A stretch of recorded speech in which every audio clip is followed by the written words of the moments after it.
Thanks. Smile at the camera.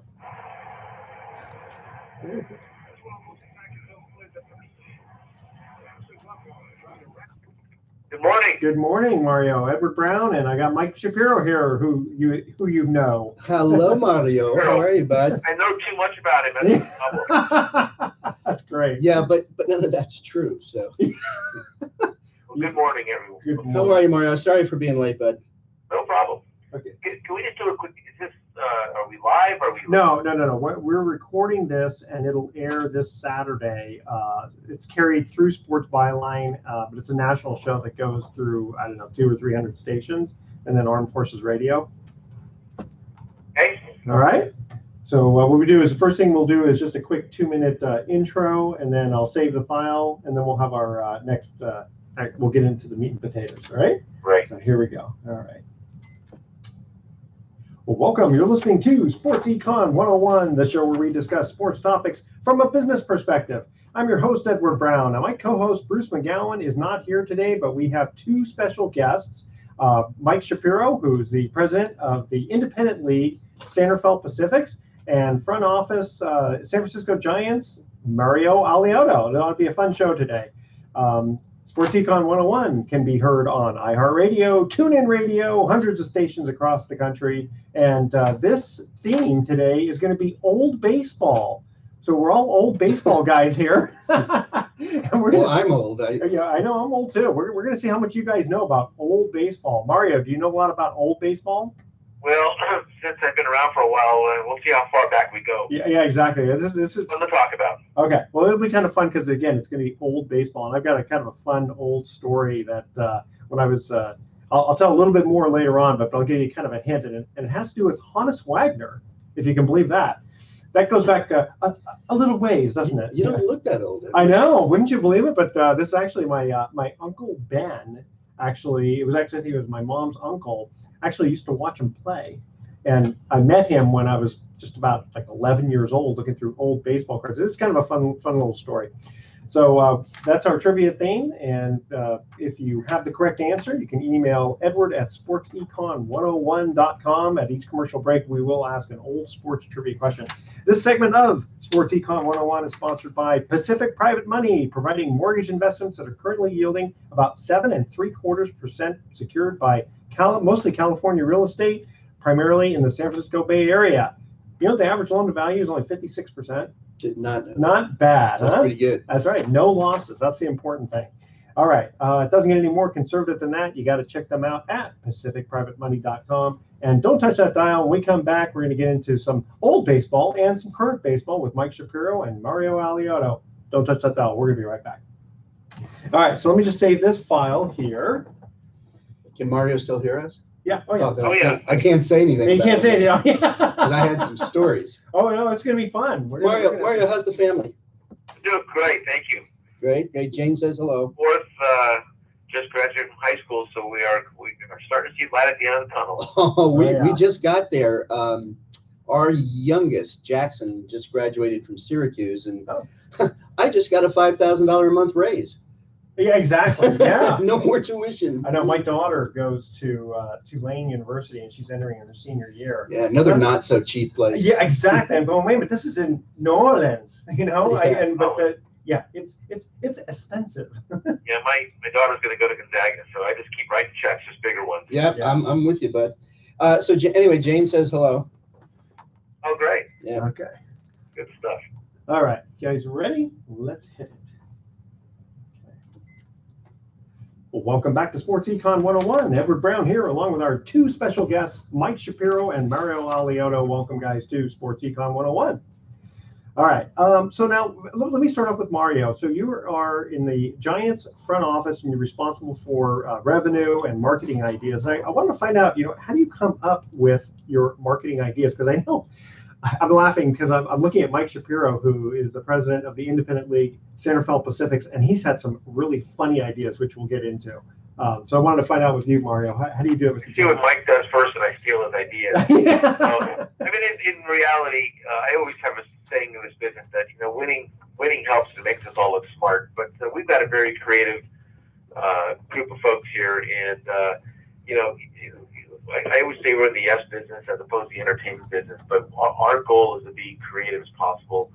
Because if we talk about baseball fans and fanatics, and if there were enough fanatics, we'd still be playing at Candlestick Park. Yeah. We're after the casual fan, and it really, everyone doesn't come to enjoy what's happening between the white lines in the field, but they're looking for the whole experience. So whether it's promotions or just gaining ideas, that's part of coming out to the ballpark and the experience of baseball. So we have a group of folks. We are always coming up with ideas, and but I will say that sometimes when you win, it makes the job a little easier. That's for sure. For those who are not familiar with Candlestick Park in San Francisco, more South San Francisco, just the way the wind was, the weather was so bad that if I remember correctly, if there was a night game and it went into extra innings, did you guys like hand out a pin that said like, I survived or something along those lines? I survived.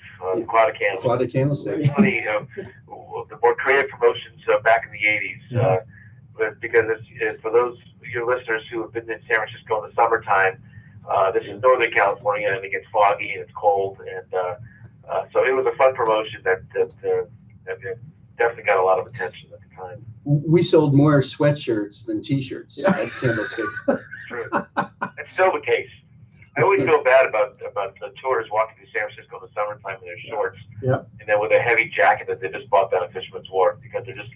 In California, you're thinking beaches, but San Francisco is a little bit different in the summer. Yeah, especially Mark Twain, right? That's what he said. The coldest ever spent was the summer in San Francisco. I mean, how much of a difference did it make going to change the location to downtown San Francisco? I mean, obviously it changed it, but how much did it change? Oh, it really changed. It changed everything about this organization. I think. And it's amazing. This is our 19th season here at AT&T Park, and we still call it the new ballpark. But I think to me, it's really two or three main issues. Number one, it's a smaller ballpark. Candlestick Park at the time held 60,000 fans. This ballpark holds 41,000. So scarcity, and more an intimate, smaller feel is really what just like buying a house. I mean, when there's less hassle on the bargain, it's worth more. So. The whole thing about baseball or about sports is to sell what you can before you throw the first pitch. And so much of our business is based on the commitments of our fans before the season starts, so we can make decisions during the season. So that's the capacity is a big issue. Being in the urban environment, back in the 70s, it seemed like the trend back then was to create, get a lot of land, create a massive multi-sport facility and surrounded by parking. Now it's the neighborhood and the bars and the restaurants. It's part of it. It's the modern version of Wrigley Field. So that's been a big deal as well. And I got to say, and Mike, this, being in San Francisco, having right field, having water behind the right field wall in McCovey Cove, it really is what makes this ballpark different than so many. It's a beautiful setting, and it's probably the only ballpark where the higher you go, it's better to see because the view is actually gorgeous. Yeah, there aren't really any bad seats in the whole stadium. Well, there isn't, and we have a very small amount of foul territory, so you're really on top of the action with where you are. And we're blessed; we've got 30,000 season tickets right now, so the atmosphere is always buzzing in here because knock on wood, there's still a lot of interest in the team, and when you come to it's like going to a restaurant that's empty. It's not as fun as going to a restaurant with a lot of people. Sure. That's the whole feel here. Well, and obviously, winning 3 titles in 5 years can definitely make a difference. And I know the teams, have had call it a temporary disappointing season so far. I mean, you're not that far out first, but have you still sold out? Pretty much. No, right now our sellout streak. There's pros and cons to the sellout streak, but it was we right now. I mean, we're getting 39,000, which is still great. Yeah, it's a high class problem, but 37, 38, 39,000 this weekend. We've got over 40,000 sold, so we'll pretty much be sold out. But the issue with the sellouts, it from a marketing standpoint, it really is it's a great thing because it sends the message that this is the place to be. On the other hand, if you're constantly talking about sellouts, it also sends the message that I can't get in. So I mean, it's a double-edged sword. So we're still, again, with our 30,000 seat tickets, we just have our fan base is incredible. And we're always pushing, that's what you said earlier about creative promotions and constantly trying to give fans a reason to come out here. But what's happening, and I know we'll probably get into this a little bit, but the consumer is changing, and the habits of today's consumer is changing. I mean, I have 4 kids. They walk around looking at their phones. We all consume the game differently than maybe we did 30, 40 years ago. So, the idea of making a decision 3 months before the game is different now than, in fact, then you had to do that if you wanted to come to the game. Now with the secondary ticketing market, you can go on your phone at the last minute and buy a ticket. That's a good point. Premium. So it's really changing kind of what the sport looks like, and the finances and the marketing decisions we have to make in order to be successful. Well, the biggest surprise for me was going to spring training this year and realizing these tickets are actually more expensive than going to a regular game. And I guess because we've heard that from a few folks, and we're trying to, we've got to be cognizant of that, because spring training has always been this quaint, place to go and enjoy the beginning, just watching the players train. But it's become such a destination, and even with the hotels and the airline fares, I mean, it is becoming something that fans want to do. But again, you're talking about a 7,500 seat stadium, 10,000 seats, 40,000. So there's just a lot of demand. But spring training, it's funny. Years ago, spring training was you go there, it was like a ghost town. Now it's really it's in high demand. Well, I think part of it that I really enjoy is when you see fans who are rooting for the other team, and yet because it's such a party atmosphere, you just have fun banter. When you're in probably the heat of a pennant race, it's a little different, but spring training is just kind of a fun party. Oh, sure. The players are more relaxed in spring training, and it's just a great atmosphere. I mean, you're not going to see players doing their jogging and sprints out in left field during the game, the regular season. Yeah. So it's kind of spring training is the type of thing you go and watch 3 or 4 innings, and okay, let's go to the pool now. Yeah, exactly. It's very much later. Yeah. And I guess, Mike, for the independent league, you really don't have too much of a spring training, do you? Well, we have a 10-day spring training, okay. which I think if you talk to most major league players, they would say, we'd much rather have a 10-day spring training. We do a 10-day spring training, and it's partly an economic factor, and it's just the tightness of our schedule too, since we're a short season minor league team. Yeah, I can imagine just for the major league players, 162 games. It's by the end of August, they're just beat, aren't they? Yeah, that's why they call them the dog days. Yeah, exactly. Of summer. Okay, I tell you what, guys, we're going to cut to our first commercial break here. We're going to see how much you guys know about old baseball, and if you know the answer, don't give it yet, because we're going to cut to a break. When we come back, we're going to give the answer. All right, here's the first trivia question. What team was once called the Orphans? I'll tell you, they come up with all these weird names, Cleveland Spiders and Louisville Colonels and all this stuff. So what team was called the Orphans? All right. Email Edward at sportsecon101.com the answer to that question. I see a perplexed look on your face, Mike. Having a clue. Like I said, we're talking old baseball here. All right. Don't touch that dial. Sports Econ 101. I'll be right back. All right. So let me just save this one. I think I'll tell my fun little story. It's kind of a cute one, because I want to hear some fun stories from you guys too, if you have any, which I'm sure you do. All right. We have plenty. Yeah. Hey, so Mario, I talked to Corey yesterday. He too said to say hello to you. Oh, great. Yeah. I see Corey once in a while, and we keep in touch. Yeah, he told me that and said comes in. We're we do this thing every year honoring Alex. We've created this Alexis Bush Award to give to some outstanding woman in the baseball industry, and this year we're giving it to Joan Ryan. Oh, that's great. Yeah, we got a big deal going on at the ballpark on July 21st, I think. Okay. So yeah. And Mike, where are you living? Where are you here? Over here in Corte Madera. I have the world's shortest commute. I use about 5 minutes. How many miles is it? Well, I don't know how many miles, but I told you I was 15 minutes late, and I made it in 5. So. It's funny. I used to live 4.5 miles from my office, and I couldn't stand the commute, so I moved 1.5 miles away. Oh no, you got me beat. I must be 3 miles from here. Yeah, just sort of teasing there. Okay, all right, guys, ready? Here we go.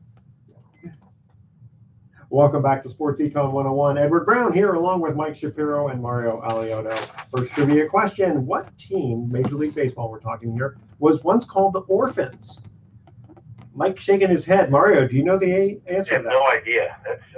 That's a good one, huh? Okay, it was actually the Chicago Cubs from 1898 to 1902, and prior to the Orphans, they were called the Chicago Colts. That one you might have known, but okay. So we're 0 for 1 on that one. Like I said, this one's going to be kind of hard. All right, so I had a kind of a fun little story here. Again, old baseball.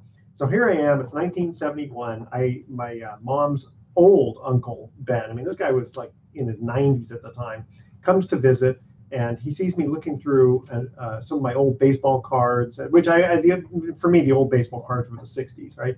And then I had a book talking about like old baseball, right? So he sees me, and this guy, he's old, he's smoking a cigar, and he's eating Limburger cheese at the same time. I mean, totally disgusting, right? And so he used to call me Eddie. He says, "Hey, Eddie, you see, you got an old book there. You like old baseball?" And I said, "Yeah, actually I do." He goes, "You ever heard of Hans Wagner?" And I said, "You mean Hannes Wagner?" He goes, "Yeah, we used to call him Hans." I said, "What are you talking about?" He says, "Well," he goes, "Yeah, when I was young, I grew up in Pittsburgh." He goes, "We used to watch him play." And I'm thinking, man, this guy used to watch Hannes Wagner play. Isn't that amazing? Pretty cool. Yeah, I mean, for me, it was Willie Mays. I was, of course, he's still the greatest. But so, Mario from the San Francisco Giants front office, you want to share any kind of fun stories with us? Let's talk about like any like really esoteric ideas for promotions, because I know Mike's had some for the independent. No, I'll tell you one promotion that we did. I should consider a promotion, but we've done a few over the years, but I'll do two quick ones. But we were, I don't know if you know this, but the Giants were the first team to ever do a bobblehead giveaway. Really? I didn't know that. Okay. That was our last year at Candlestick Park, and trying to come up with some retro ideas. And at the time, I still remember, when I was a kid in the '60s, when you went to the souvenir stand, you either got a bobblehead, a pennant, maybe a pencil, and a plastic helmet. That was about it. But I still had a bobblehead at my mom's house, and it's still there. And we thought, well, why don't we do a bobblehead day? And we went to a vendor, talked to him about what the idea was. And the first prototype was this little tiny stick body with a little tiny head on it. And we said, no, it's got to be the opposite, a big, heavy, like a Bob's Big Boy type of a bobblehead. Well, anyway, Willie Mays was the first bobblehead that was given away here in 1999. And I am still absolutely amazed that here we are in 2018. And bobbleheads are still the number one promotion around sports. I saw when I was in Italy, I saw them, selling bobbleheads of the Pope, and then, boy, we really made it. Something I learned on that idea. I'm glad Mike's on the call, because next time we have an idea like that, we'll talk to a lawyer first, because maybe I would be retired by now. Exactly. Well, I remember being a kid, and if I remember, we actually used to get real bats. There were during bat day, and I think a couple things got kind of violent, and then also the problem with ball day was if there was some issue with the opposing team, people were throwing balls out on in center field and disturbing the game. Well, that happened here in 1993. We did a baseball giveaway, and I'm kind of a little surprised I'm still employed by the Giants. we did a ball giveaway, and I actually, one of the games, I left the ballpark a little bit early, and I was watching it at a restaurant on TV. It was the 8th inning. Umpire made a bad call, and all the baseballs were thrown on the field. And those of us who remember, who are a little older, remember when we were kids, there was a Captain Kangaroo show. Yeah. When all the ping pong balls used to drop from wherever, and that's what it looked like on TV. And oh my God! So that was the end of baseball day. I like to tell you one other thing. To me, is the most fun I've had. Back in the mid 2000s, when Barry Bonds was being intentionally walked all the time, we saw two fans. Up by the press box, and every time he was intentionally walked, he had two rubber chickens. They just swung the chickens around. Wow! And then we would start playing the chicken dance on the PA system. So we had a meeting the next day, and I said, well, can we source some rubber chickens to see if we can create a fun promotion out of this? So we did this whole thing. We found a supplier, and I still remember this because it was the Red Sox were here for the weekend, and the Dodgers were coming in the next Monday, Tuesday, Wednesday. So we had a couple thousand rubber chickens that were shipped to us. And during the Red Sox weekend, we took 200 a game, and we put them only for fans behind home plate. And we told our announcers, here's what we're doing.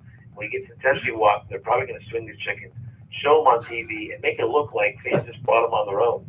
And that's what they did. It worked perfectly. By the time the Red Sox came on Monday, We had tables around the ballpark, and we sold thousands of them. And we hung the rubber chicken on the right field wall every time he was potentially walked for a game, just like they do with K's strikeouts. And it was just a fun thing.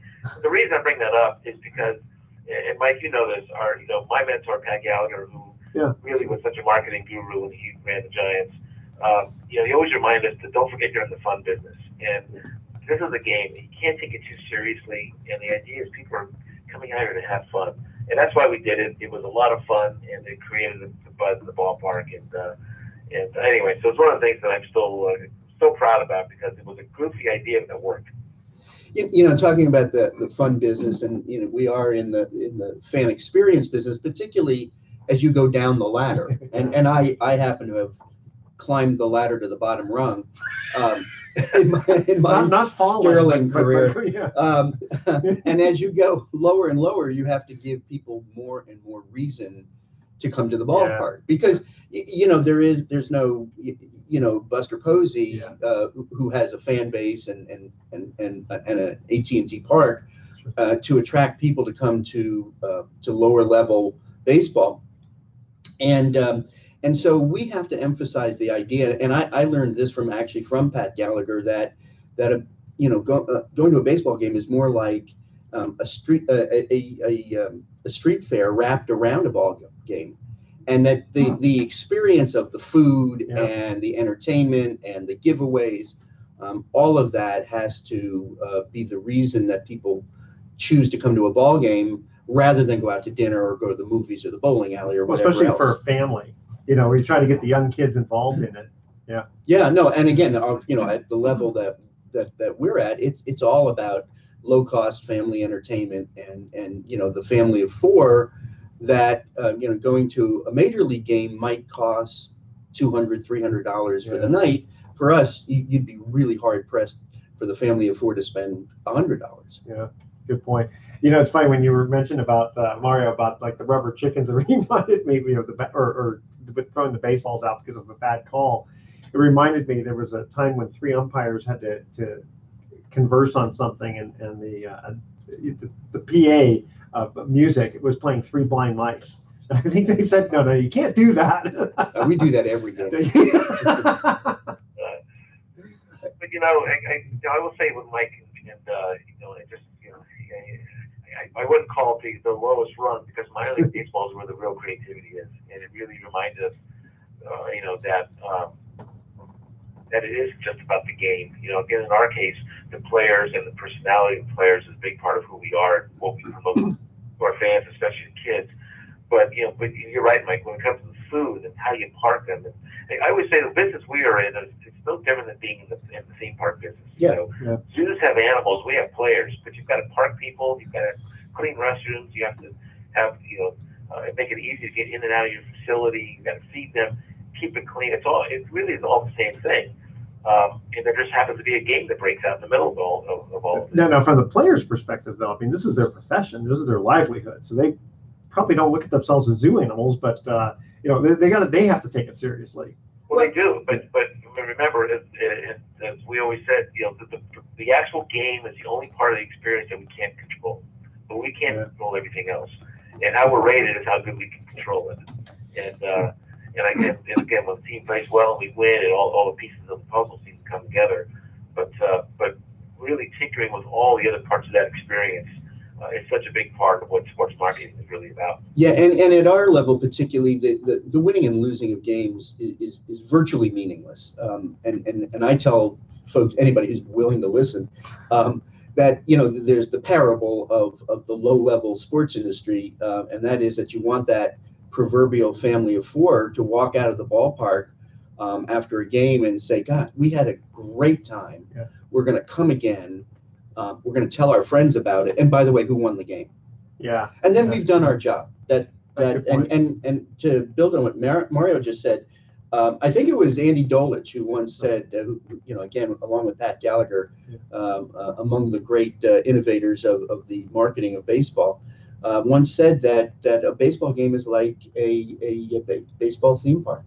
It's no different than Disneyland. And he's absolutely right. You have to keep the place clean.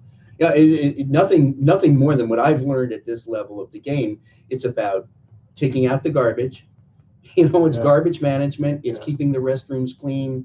And giving people a good time. We're kind of like hookers. We want everybody to have a cheap night out. A lot of fun. But I think the other piece of this, and I think we all learned this from Peter McGowan when he was our managing general partner in 1993 when we bought the team, because he came up at Safeway, in the grocery store business. But his whole point is customer service is the most important thing. And when someone comes in with their ticket to the turnstile, you can either be, quote, a ticket taker or you can be a greeter.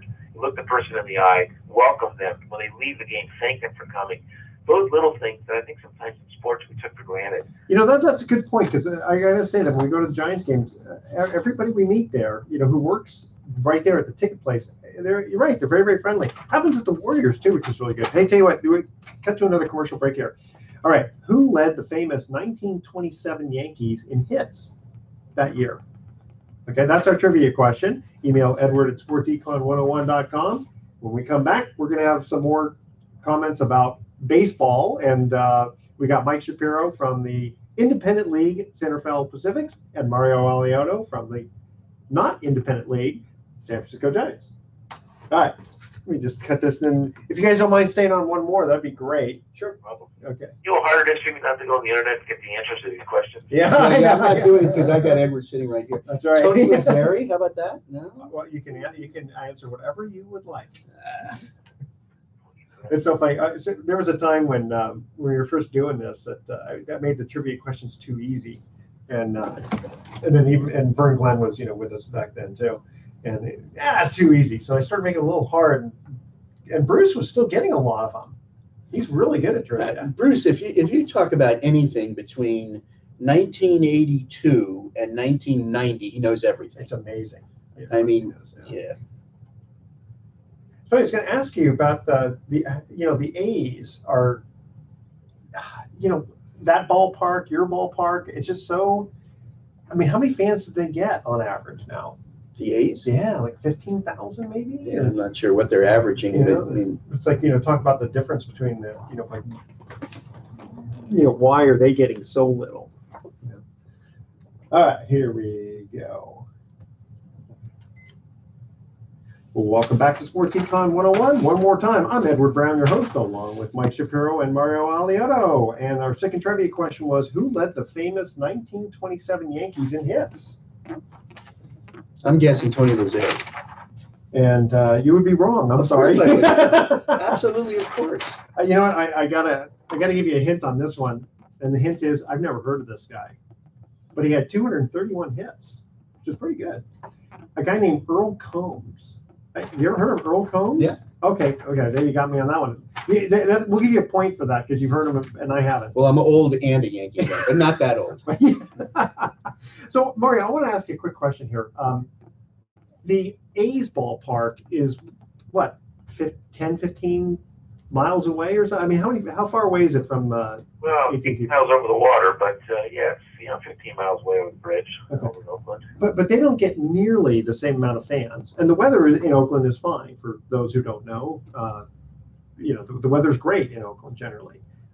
Their ballpark isn't as pretty, and it's not really a destination. I mean, it's got to be just a destination because versus the Giants where they play. Literally, you could walk to the park if you're downtown. So yeah, it's hard for me to comment on their strategy and how they and just because I know, it's in this business one day the hammer, the next day you're the nail, and so I know what it's like to work and to try to sell a facility that in itself is not part of the attraction.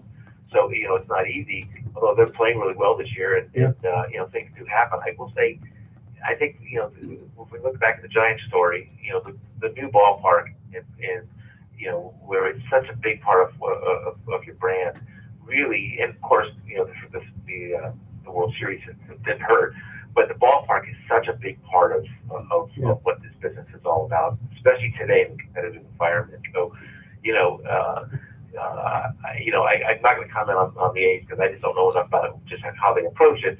But I will say it's when I see their games or think about what they're doing, it reminds me so much of how we have to try to market Candlestick Park. It's tough, and sometimes winning will solve it. But as we always say here, we've got we got a business to run whether we're winning or losing. And having a ballpark like we do in this city, in this environment, with great fan support, it just makes the equation a lot easier to get to. I mean, I think I'm more at liberty to talk about the A's than perhaps Mario, and as an observer, because I'm not at the big league level any longer. There's a vast disparity between how the A's market their team, especially considering the fact that they have a less than attractive ballpark, and again the approach that they took for years and years. And again, Mario's absolutely right. It's very similar to what we experienced with the Giants, about wanting to leave, wanting to leave the ballpark, wanting to potentially leave the city, courting other suitors, doesn't generally sit well with the fan base. Also, they kept trading players too. I mean, I think that the whole Moneyball, Billy Beane approach to, while the statistical analysis element of all of it is intriguing and it is now in common practice, the whole attitude about we're poor, we don't have enough fans, we have a terrible ballpark, this is not a first class stellar city, we have to constantly play the small market card, I think does not resonate with the fan base. It certainly doesn't help you expand your fan base. And as Mario well knows, the business that we're in it's retain and gain. You want to retain the fan base that you have and gain new fans, constantly fighting that battle. Well, also, but for us people on this side of the bay, it's so much harder to get to the A's ballpark in a reasonable time frame compared to maybe taking a nice ferry over to San Francisco. Well, there's that, but you can make the counter argument that it's actually kind of easy to get to the Oakland Coliseum if you wanted to go, but it's not a destination spot because it's easy. You hop on BART now from Marin County. Obviously. Yeah, but that's what I'm saying. From our side, but if you're in the city or in other parts of the Bay Area, it's right on a BART line. Yeah. And again, without disparaging ownership or management there too much. I think that they have suffered from their own self-created bad publicity. Yeah.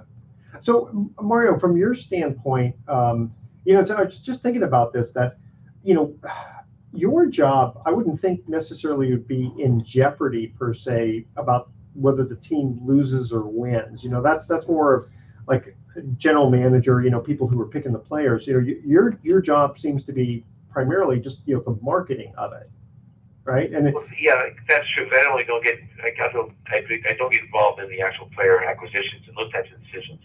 However, but the amount of revenue we bring in and what our projections are for a particular season may get determined by the time the trade deadline comes up in July. We'll look at numbers and see how we're doing.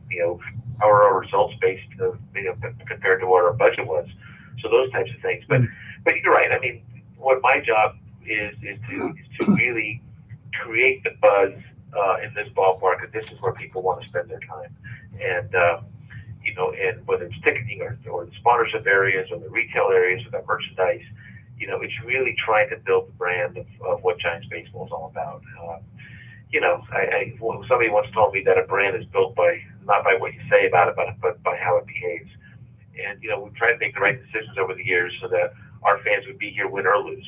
But I think there's a changing environment just around sports today. And as I mentioned earlier, on the interview, that the way fans consume sports is so much different now.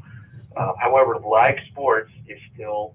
I mean, look at where radio's going, or where just it's the live action that is still something that people want to consume. The question is, how do you want to consume it? Do you want to consume it on your phone, or do you want to come out here to the ballpark, in our case, and watch it in person?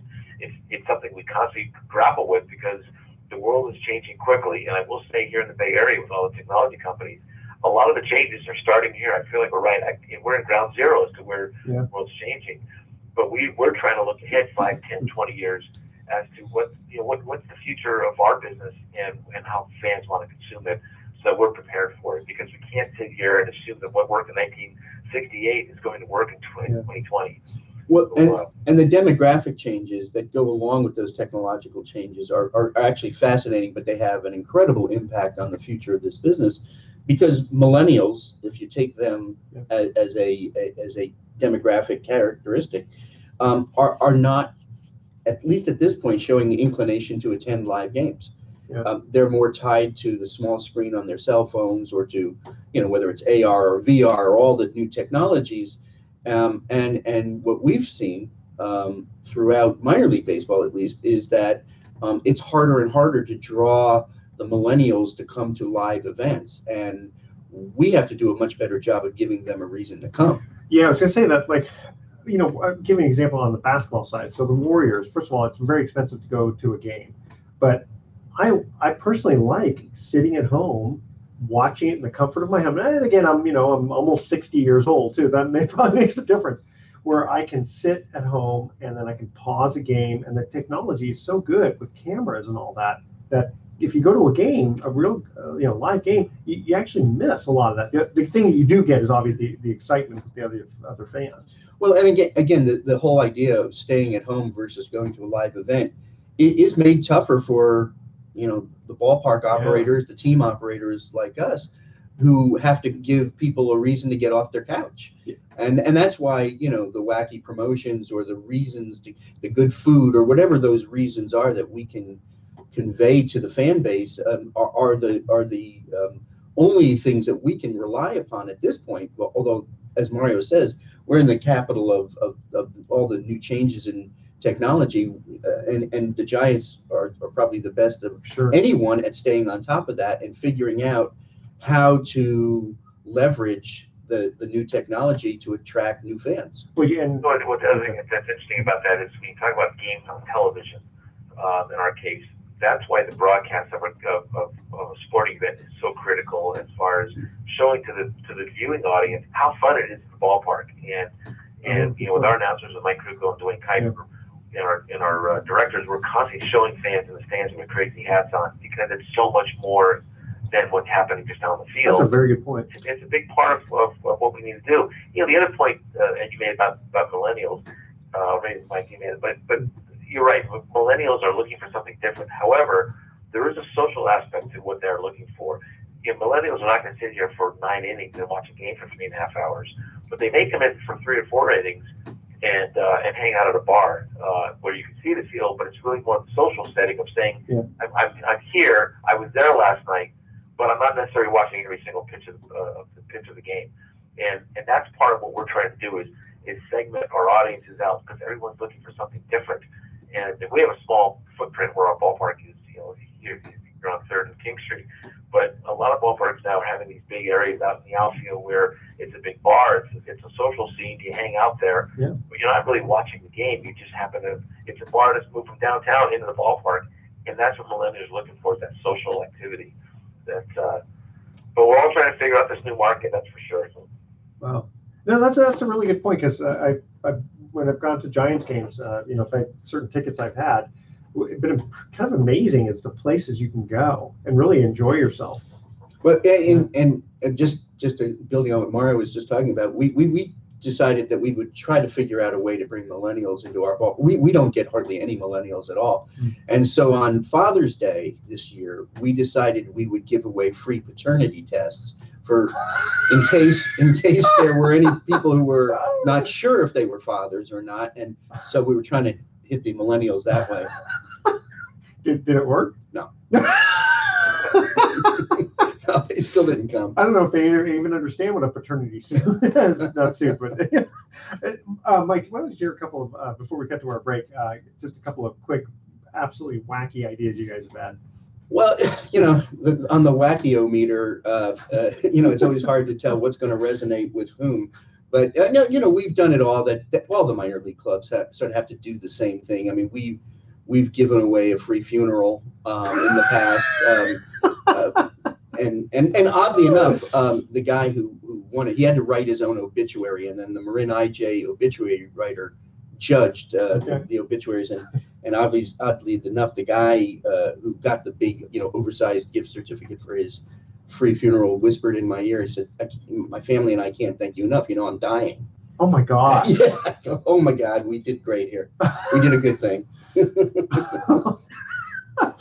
Okay, on that note, I think we'll cut to our last commercial break. Hey, Mario, first of all, I want to thank you very much for joining us here. Mike's in the studio, but Mario, we called you, and I know you're working hard, and we just want to thank you very much for joining us on Sports Econ 101.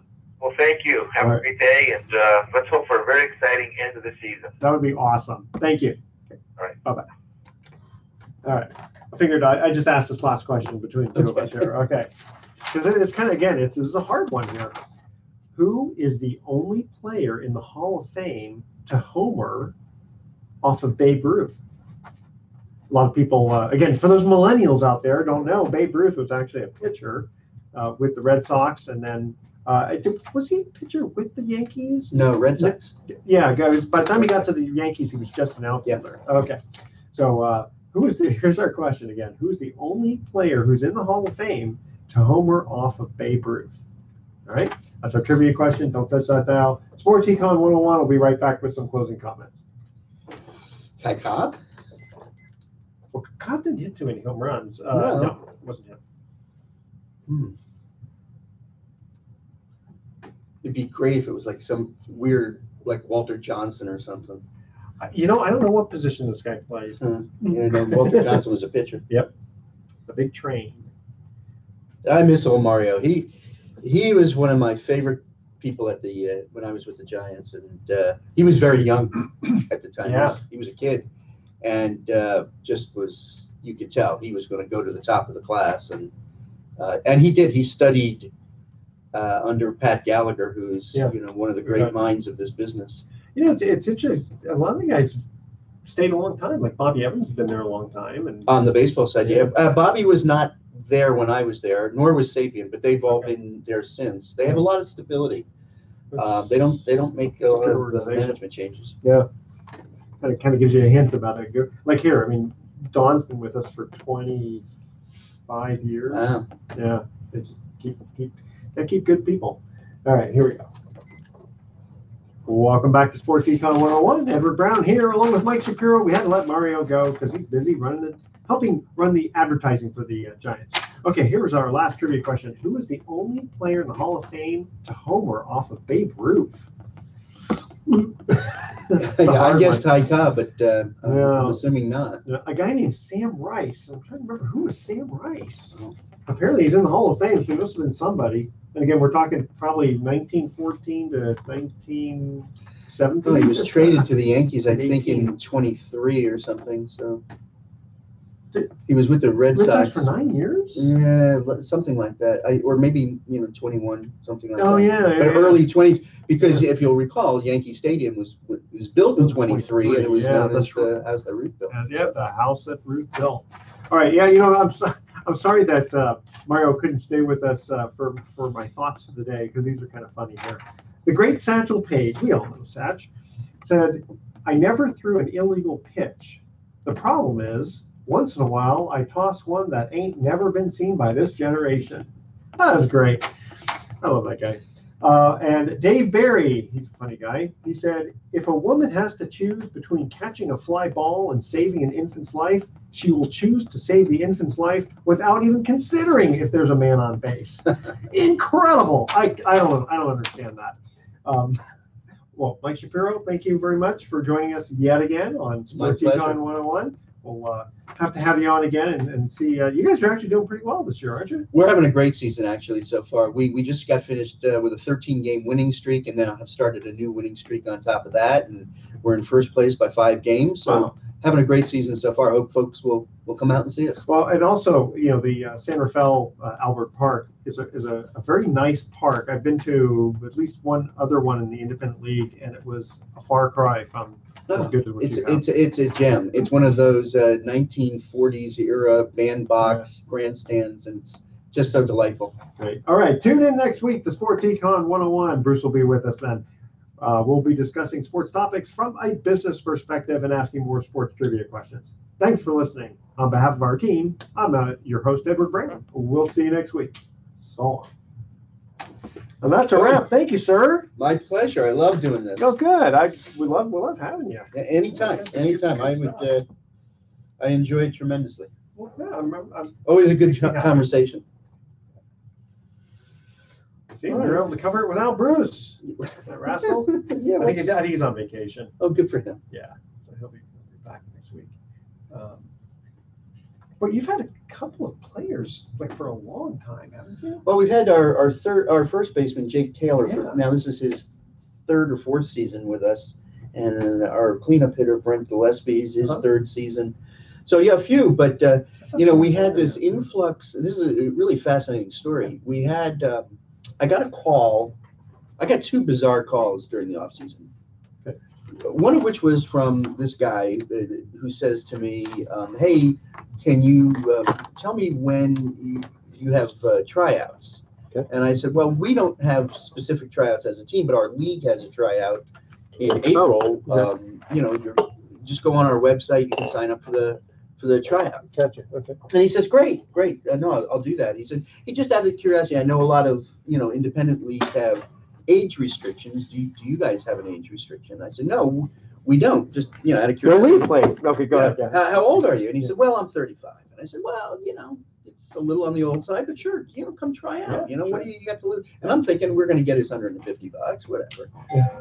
And then he says to me, and do you have any experience restrictions? Because, some independent teams, if you're over a certain level, they won't sign you. And I said, no, we don't have any restrictions like that. Where did you last play? Yeah. Uh-huh. And he said, well, I've got some big league experience. And I said, really? Who are you? Who are you? And he goes, my name's JP Howell. I go, JP Howell from the Dodgers and shit. And he goes, yeah, I got that. Yeah. And I said, well, JP, you don't have to try out, man. You got 12 years major league experience. He goes, oh, really? That's cool. He goes, can I come pitch for you? I said, yeah, JP, you can come pitch for us anytime you want. And he's been out, he comes out every once in a while. Now his elbow's been barking on him, but we signed him. Oh, the other great story was, I again, another call out of the blue and this heavy Hispanic accent. Mm-hmm. Says, can I speak to Mike Shapiro? I said, well, this is Mike Shapiro. He goes, okay. Well, Bobby Evans told me to give you a call. I go, oh, great. Bobby's a good friend, whatever. Mm-hmm. He says, I just got released by the San Jose Giants, and I'm looking, my brother is playing in the Bay Area, and I wanted to stay around here, and since I got released, I got no place else to go. Would you guys need a pitcher? And I go, sure. Who are you? He goes, oh, my name's Jose. I go, okay. and I said, so, and your brother's in the area? He goes, yeah, he's pitching for the A's. And I said, really? Wait, so what's your last name? He goes, Casilla. I go, you Santiago Casilla's brother? And he goes, yeah. And I said, oh, okay, Jose, well, come pitch for us, sure. And so he's our closer. And then, then throughout the off season, he would call every few weeks and goes, hey, I got another player here in the Dominican Republic. Would you be interested in a shortstop? Would you be interested in another pitcher? Would you? Oh, wow. At the end of the, by the time our roster was set, we had 5-6 Dominican players. Really? Who are not only just incredibly great ball players and have greatly contributed to our success this year, but wonderful guys. Oh, just what, and half of them don't speak English. Yeah. But they're just beloved in our clubhouse, and they're just great guys and have contributed so much. They do community appearances. They'll be the first to raise their hand. They don't speak any English, but they go out to the schools, and the kids don't know the difference that they don't speak English. It's just wow, that's really neat. It's a cool story. How do they get on a work visa or something? I actually have to get them a P1 visa. It is a work visa. Yeah. It used to be that all these Dominicans would come in and flood minor league baseball, particularly, and independent ball on tourist visas, which are very easy and inexpensive to get.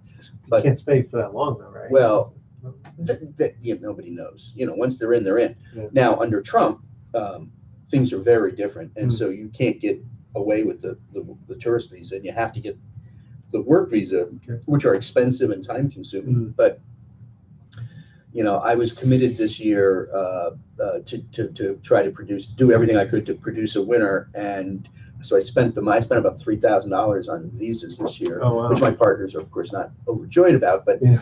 but I was just saying, it's like stacking the team in a way. I mean, it is like stacking the team in a way because they are so good. Our shortstop, the great story about the shortstop that Casilla gave us, brought to us a guy named Rando Moreno.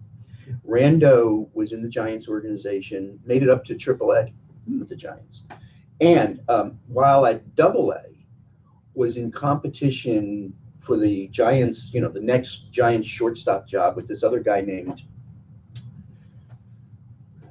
Brandon Crawford. Ring any bells? Yeah, I've heard of him. So and the Giants decided they were looking at both Moreno and Crawford, and they went with this Crawford guy, and I guess he kind of panned out. Yeah, I was gonna say. And so, but Rando was the guy left out, Wow. and so he aged out because at a certain point. Yeah. And so they kept him at AAA. They brought him to Major League camp. He'd done well. Yeah. But he wasn't going to. And then by the time he got to be 25, 26, the new shortstops of the future were coming into the system, and so he ultimately got released. They couldn't trade him, or they probably could have packaged him or something. Yeah. I don't know what happened, but he's playing for us. Wow. And the difference between a guy with that skill set and experience compared to everybody else. But I bet it brings everybody up a little bit, doesn't it? It brings everybody up on our team, certainly. Yeah. It does. Yeah. And his level of professionalism, both on the field and off the field, is, I mean, unbelievable. He's MVP to me. I mean, he is the best player in this league. He's hitting almost 300. He was hitting like 218 for the first 2 weeks of the season. He's now up to 300. He's leading the league in doubles. Plays the most incredible shortstop you've ever seen. And you wonder, why isn't he in the, and why isn't this guy in the big leagues? So that's amazing. I know, like when I was bowling, seriously, it was amazing how if I was like in a good tournament and there were a lot of good players in there, good bowlers in there, it really, I mean, your skills, you can easily see the difference. In how you. No, you can see the difference. I mean, and this is a guy who didn't make it. Yeah. Well, I mean, and he's so much better than everybody else. But no, we've got a very fun, exciting team out there, and we've been winning in every different way imaginable. Is 13 your record for and the league's record as well? Good. Yeah, 13 straight. It was quite a run. Then we lost. The one that broke the streak was an interesting game. We were down 8-1. We're in Vallejo. We're down 8-1 going into the eighth, and scored 7. We were down 8-2 and scored 7. Went ahead 9-8, and in the bottom of the ninth, in the bottom of the eighth, we brought in our bridge guy, our eighth inning pitcher, who, by the way, also we had just gotten out of AAA from the Marlins. Was in Marlins. I mean, this guy was good. Throws a pickoff throw away at first base, and the guy comes all the way around to score to tie the game. And then next guy up hits a home run off of them, so they go up 10-9, and the streak was broken.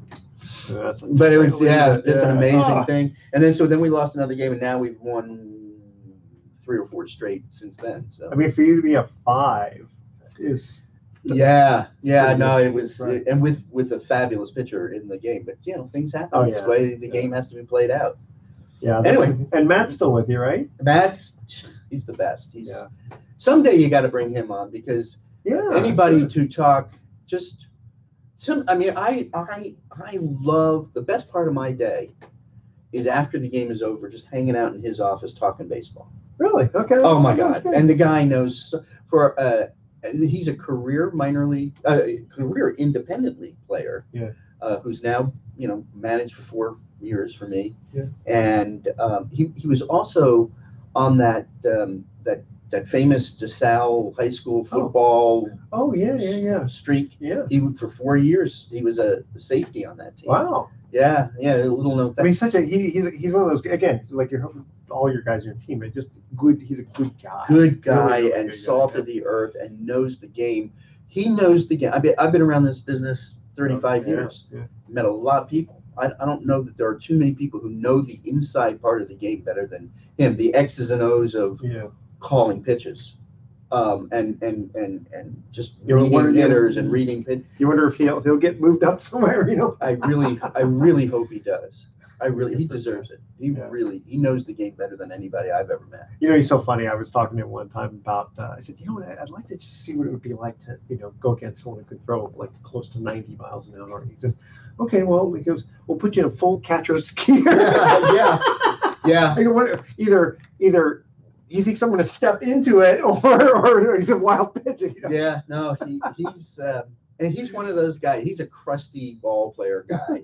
He's just as, but just love him to death. He's just one of those great characters of the game. And isn't he a teacher, or what does he do? He has 2 other jobs. He works 3 jobs. Wow. He also coaches for the Academy of Art baseball team. Academy of Art University. Yeah. They have a baseball team.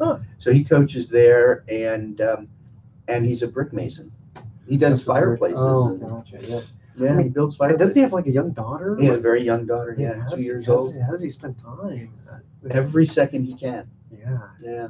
He's an amazing guy. He said he liked fishing, and I said, well, I've got this resort in the Delta. Yeah. And saying, hey, bring him, because he's like Mondays are his only days fishing off. and golf, man.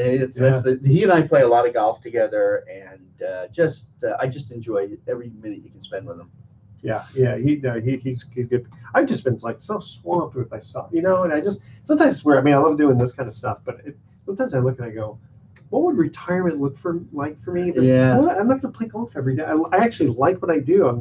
Me too. I'm doing these $1 million, loans, and and I make presentations to hundreds of people. My dog and pony show, and I like doing it. Yeah, me too. I'm 67, and somebody, all my friends, even my brother, my younger brother, they're all retired now. And I was talking to somebody and said, well, what, you're going to retire? I go, let me think. If I retired, I'd play a little golf. I'd do some writing. I do a lot of writing. Do some writing. I'd play some golf. I might like to have my hands in on a little minor league team. And exactly.